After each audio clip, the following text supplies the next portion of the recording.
Discounting isn't the crime everyone tells you it is. The crime is discounting because you panicked instead of because you planned to.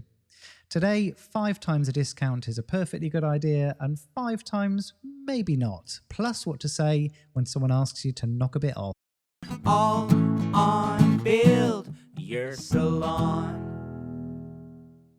Hello, hello, hello, my salon friends. Phil Jackson here, your queen of salons, coming all over the internet again with another dose of my wise owl wisdom. How on earth are you? Achingly well, I hope.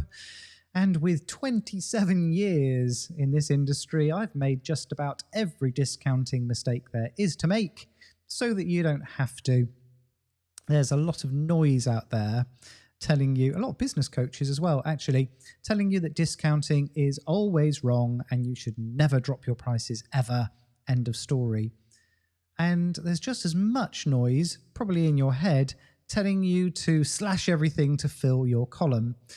And both of those are a little simplistic. The truth is that a discount is a tool, and like any other tool, it's brilliant in the right hands at the right time and dangerous in the wrong ones. So today we're going to sort out which is which, but first, a word from our August sponsor, Pretty Data. How useful would it be to see exactly how much more money you'd make if you adjusted your prices? Well, Pretty Data has the market data on what salons near you are charging. Then it does the maths and shows you the real number that you're leaving on the table. If raising your prices scares you and you don't even know if you're underpriced, start your free trial at prettydata.co, and I've put that link in the show notes. So today, discounting. When I started out, I had no backbone on pricing at all. Somebody could just raise an eyebrow at the cost and I'd fold before they'd even finish the sentence. I could do you a little something off this time, and I thought I was being kind. I thought I was helping keep the client. But what I was actually doing was training every single client that my prices were a suggestion and that the eyebrow worked. And they learned quicker than I did, because before long I had a clientele who all expected a bit knocked off because I trained them to.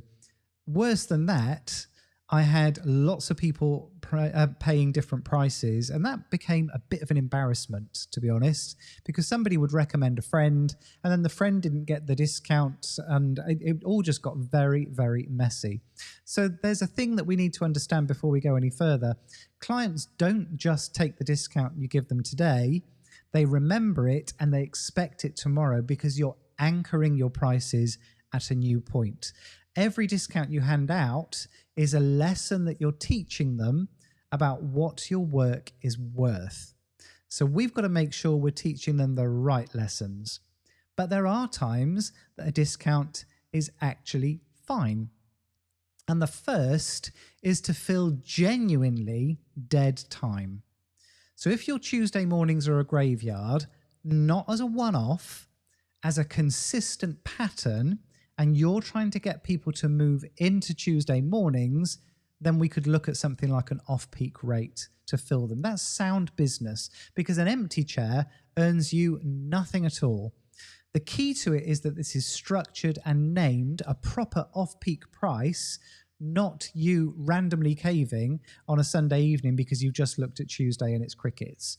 So we're putting a price on that time that was otherwise worth zero. Number 2 is when we're launching something new, an introductory offer on a brand new treatment or a brand new product to help a brand new team member build their column is an investment. A beauty room bringing in a new skin treatment or a salon helping a junior stylist fill their book, that matters, okay? But it matters when it's new, it's time limited, it has an end date to it, and you stick to it. By the way, I don't have models for new treatments in my salon. We have case studies. I think it's much easier to have a certain number of case studies available than it is to offer model rates for a certain amount of time, because ultimately we want to get people paying full price again.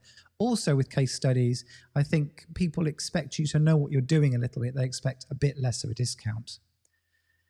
Number 3 is when the discount buys you something back. And this is the best kind. If dropping the price moves a client onto something that's better for both of you, then I think it earns its keep.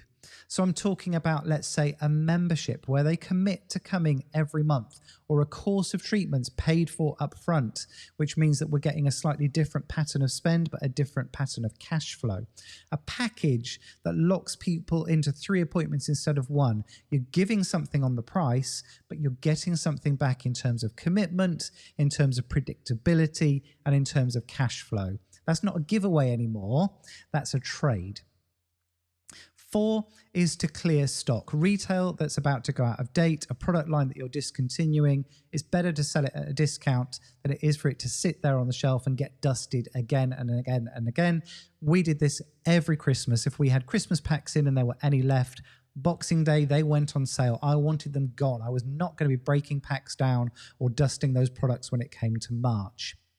And number 5, a genuine, occasional thank you to your very best clients. A real, genuine treat for the handful of people, and I mean a handful, that have been loyal for years is lovely, and it builds a relationship. But it has to be genuinely rare. As soon as it turns into a habit, it stops being a thank you and it starts becoming the new price. So they're the good times for discounting. What about the bad times? Well, what about when a client starts haggling at the desk? And this is a big one. Someone gets to the till, asks if there's anything you can do on price. If you drop it there and then, you've just taught them and everyone else in earshot that your prices move if you push. So don't improvise. Have a calm, friendly line at the ready. My prices are my prices. I keep them fair and I keep them the same for everyone, so I can't knock anything off you today. But what I can do is get you booked back in so you never miss your slot. You're holding the price warmly and offering them something that isn't money off. Number 2 is when you discount your signature service. The thing that you're known for, the thing that you are brilliant at, is the last thing that should ever be on offer. Discount your best, most in-demand service, and all you've done is reset everyone's idea about what that service costs. Never put your hero treatment on sale. Number 3 is when we discount to everyone. A flat percentage off for all comers feels generous, but what it does is tells your existing, happy, full price clients that they've been paying too much, and it attracts exactly the kind of customer who only ever turns up for a deal and vanishes the moment you try and put your prices back up. You don't want columns full of bargain hunters. You want clients who value you. Number 4, and this is the other big one, this is the one that I was guilty of, discounting not because you have anything strategic in mind, but somewhere inside you don't quite believe you're worth the full price. If that's the reason that you're discounting, I promise no level of discount is ever going to fix that, because the problem isn't the number, the problem is your confidence in the number. So the answer to that isn't a lower price. The answer to that is getting honest about your value and holding your nerve. This isn't one for your accountant anymore. This is one for your therapist. And number 5 is throwing money off to fix a complaint. When something's gone wrong and a client's unhappy, the reflex is to discount your way out of it.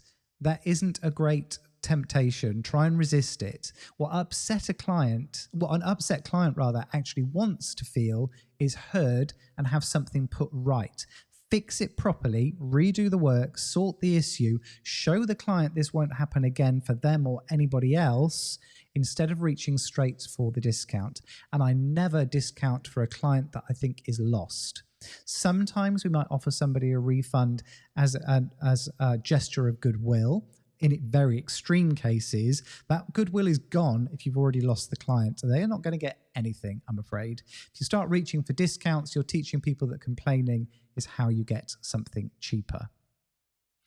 So what do you think? What have I missed? Why not reach out and let me know how you're handling discounts? Maybe I've missed an amazing use for discounting in your business. What are you doing? Reach out and let me know. My address, phil@buildyoursalon.com, scrolling at the bottom of the screen. I really want you looking at discounting that you're doing right now and start to figure out whether it's actually a good idea or whether it's something that we need to be getting rid of, Also, getting rid of discounts is a really good way of not having to increase your prices a huge amount next time round. But if this episode has got you realizing that your pricing has been running on nerves instead of numbers, that's worth fixing. Why not head over to 10minutemoneyfix.com? I've put together 5 fixes that can each be implemented in under 10 minutes to help you keep more profit in your salon business. 10minutemoneyfix.com. £9 is the quickest way to stop leaving money on the table. That's me for this week. Just a few short days, well, actually 7 short days until I'm coming all over the internet again. Have a brilliant weekend, and until we speak again, take care.